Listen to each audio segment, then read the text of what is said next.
What's happening, everybody? Welcome to Earth Science. Let's talk temperature ranges. That's the point of this lab.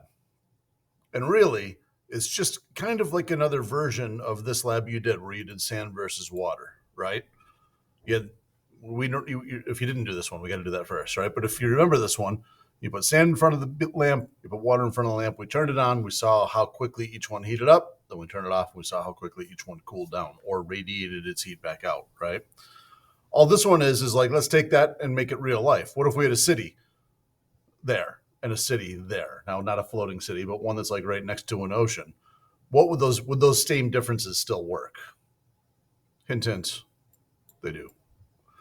So the goal of this lab is to look at temperature ranges for different cities. What I don't want to hear as you're doing this lab is, oh, this city's hotter, or oh, this city's colder, because that's not always the case. I lived in Minneapolis, Minnesota for a stretch, and it was very cold there. So can you say that Minnesota is a colder city? Well, yeah, you kind of like, February, but what about August and July, right? Then it was actually hotter. So you can't say colder or hotter. That doesn't work. It doesn't make sense. What we want to look at is range. So what does range mean? Because it comes up a lot in this lab.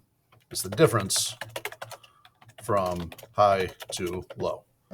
So does it go up only by a bit and down only by a bit? That's a small range. Or is it a very hot city in the summer and a very cold city in the winter? In that case, it's a large range. We saw it during tides. I mean, if this drawing this helps, go for it. You don't have to. But we talked about spring tides as tides where they go way up and way down, a high and a low. This is that same idea. So that would be like large range. And again, sneak preview, that's going to be like what the cities are like if they're far away from an ocean, just like this, because sand heats up and cools down more. That's the deal, right? Or water doesn't heat up as much, also doesn't cool down by as much. So cities near water end up with not as large of a range, a small range. Cool. All right, so we're going to be a little repetitive here. We're going to say that a couple of times just to say, like, hey, this is just the same thing, the same lab again. So you put the sand and the water in front of a lamp. The sand heated and cooler faster than the water. So it had a higher high and a lower low. So the sand had a larger temp range, whereas water had a smaller temp range. You also have been to the beach, likely, maybe not, but if you haven't, go sometime. And if you're standing on the sand in the sun, you realize it very quickly. Your feet hurt because the sand got very hot in the sun. So you go run into the water because the same that's exposed to the same amount of sun, doesn't heat up by as much. You know that. That's why you go running to the water. So just again, like, this is real life. Don't think this is like some extra fancy thing you got to memorize. Just think of your own life.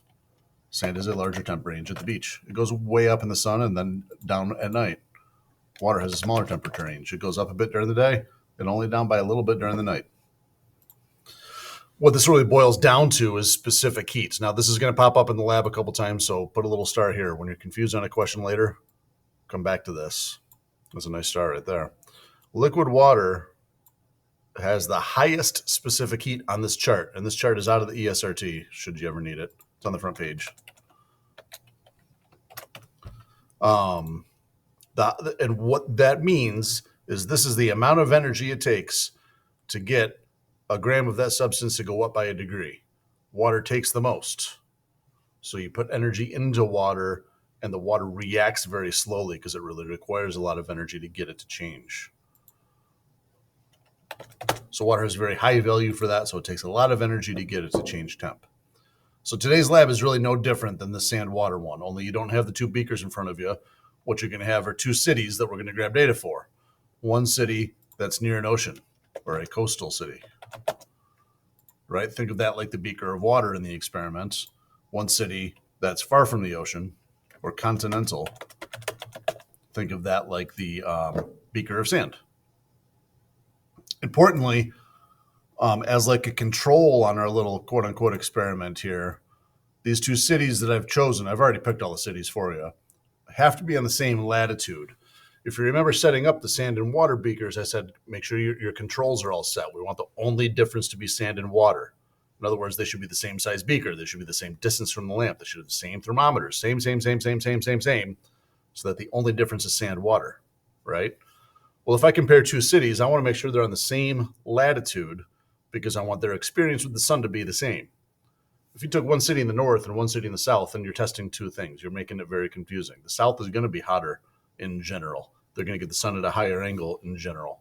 So we can't do that. We want them on the same exact latitude so that they get the same angle of the sun. They get the same duration is a fancy word for like length of daylight.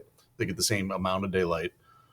They get heated the same by the sun, essentially, just in terms of the energy input, but they react differently because one's near the coast and one's near the continent. Just like this experiment, that same amount of energy hit both, but the sand heated more because of specific heat. So that's what you're going to do. So first job is to go select a city.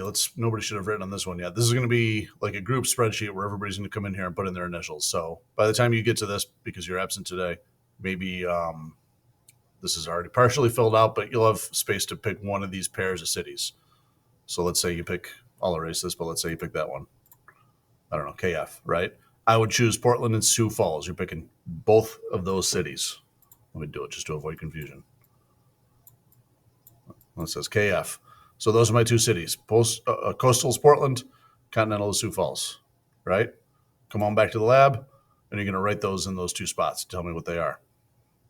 Step 2, go to this website, which is going to take you there. And I really advise Sioux Falls, South Dakota. Clicking through, you can search, but the search function on this website for some reason has always been kind of not good. So, Sioux Falls, there it is.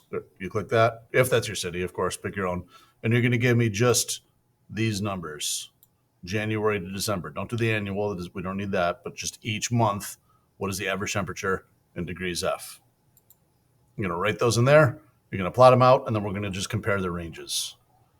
And again, sneak preview. Since the coastal one has so much water on it and water heats and cools so slowly, we're going to expect them to have a smaller range. All right, so try to work your way through the rest of that. Then there's some comparisons of range and a couple of questions, and you're going to do a great job. Thanks for tuning in.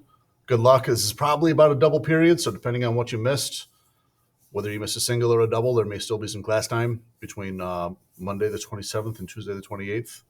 If that snow doesn't turn into a thing, we'll see. So plan on that. If you miss those, get this thing made up, and we'll catch you soon. So long.